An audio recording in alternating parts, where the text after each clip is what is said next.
மானாமதுரையில் கைதி ஆகாஷ் மரணம் தொடர்பாக உறவினர்கள் 3ஆம் நாளாக தொடர் போராட்டத்தில் ஈடுபட்டு வருகின்றனர். கூடுதல் விவரங்களை செய்தியாளர் சரவணராஜா வழங்க கேட்கலாம். சரவணராஜா, கைதி ஆகாஷ் மரணம் குறித்து நீதி கேட்டு 3ஆம் நாளாக உறவினர்கள் போராட்டம் நடத்தி வருகின்றனர். இன்றைய போராட்டம் குறித்தான கூடுதல் விவரங்களை பதிவிடலாம். வணக்கம் ராம்குமார். சிவகங்கை மாவட்டம் மானாமதுரையில் கடந்த 6ஆம் தேதி ஹோட்டல் ஊழியர்கள் மற்றும் கூலிக்கடையில் வேலை பார்க்கும் இருவர்கள் இரவு வேலை முடிந்து வீட்டுச் செல்லும் வழியில் ஆகாஷ் மற்றும் குணா என்ற இருவர் பைக்கில் இருவரையும் ஓட விரட்டியது வழக்கில் ஆகாஷ் கைது செய்யப்பட்டார். கைது செய்யப்பட்டு விசாரணையின் போது அவர் அங்கிருந்து காவலர்களிடமிருந்து தப்பிக்கும் பொழுது பாலத்திலிருந்து விழுந்து கால் முறிவு ஏற்பட்டது. பின்னர் சிவகங்கை அரசு மருத்துவக் கல்லூரி மருத்துவ சிகிச்சை அளிக்கப்பட்டது. பின்னர் அதன் தொடர்ந்து பார்த்தீங்கன்னாக்கா அவரை கோட்டாரிடம் சமர்ப்பித்து பின்னர் ஜெயிலில் அடைக்கி செல்லும் பொழுது அங்கு மூச்சுத்திணறல் ஏற்பட்டு மதுரை அரசு ராஜாஜி மருத்துவமனையில் உயிரிழந்தார்.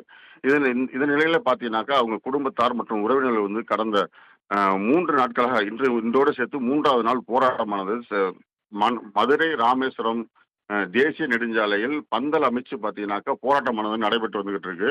இந்த போராட்டம் பார்த்தீங்கன்னாக்கா மானாமதுரை பகுதி மக்கள் பள்ளிக்கு செல்ல முடியாமல் நேற்று பள்ளி வாகன ஆம்புலன்ஸில் அதுகளை மட்டும் அனுமதிச்சாங்க. இன்று போராட்டக்காரர்கள் அடுத்த கட்டமாக முன்னெடுத்திருக்கிறது என்ன பார்த்தீங்கன்னாக்கா கல்லூரி வாகனங்கள் மற்றும் பள்ளி வாகனங்களை அனுமதிக்க மாட்டோம், ஆம்புலன்ஸை அனுமதிக்க மாட்டோம்னு சொல்லி போராட்டமானது நடைபெற்று வந்துட்டு இருக்கு.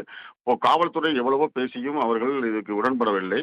அதே தொடர்ந்து பார்த்தீங்கன்னாக்கா நேற்று ஆகாஷ் தந்தை மதுரை சென்னை உயர்நீதிமன்றம் மதுரை கிளையில மனு தாக்கல் செஞ்சிருந்தார். அப்போதும் கோர்ட்டார் பார்த்தீங்கன்னாக்கா பொதுமக்களுக்கு இடையூறு ஏற்படுத்தும் வகையில் சாலை மறியல் செய்யக்கூடாது, உடனே அப்புறப்படுத்த வேண்டும்.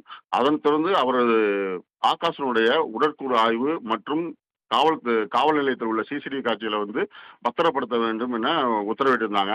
ஆனால் போராட்டக்காரர்களோ திசை மாறி பார்த்தீங்கன்னாக்கா தற்போது மானாமதுரை மக்கள் கடும் துயரத்தில் இருக்காங்க. அதாவது பள்ளிக்கு செல்ல முடியல, வேலைக்கு செல்ல முடியல.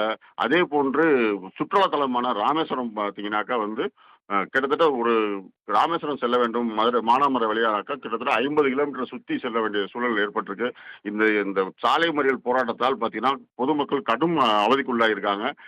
உடனடியாக காவல்துறை, அதாவது மாவட்ட காவல் கண்காணிப்பாளர் போராட்டக்காரர்களிடம் பேசி அவர்கள் போராட்டத்தை வாபஸ் வாங்க வைக்க வேண்டும் என்று பொதுமக்கள் போராடி கேட்டுக்கொண்டு இருக்காங்க. ராம்குமார், இன்று கள நிலவரம் குறித்தான தகவலை பதிவு செய்வது நன்றி சரவணராஜா.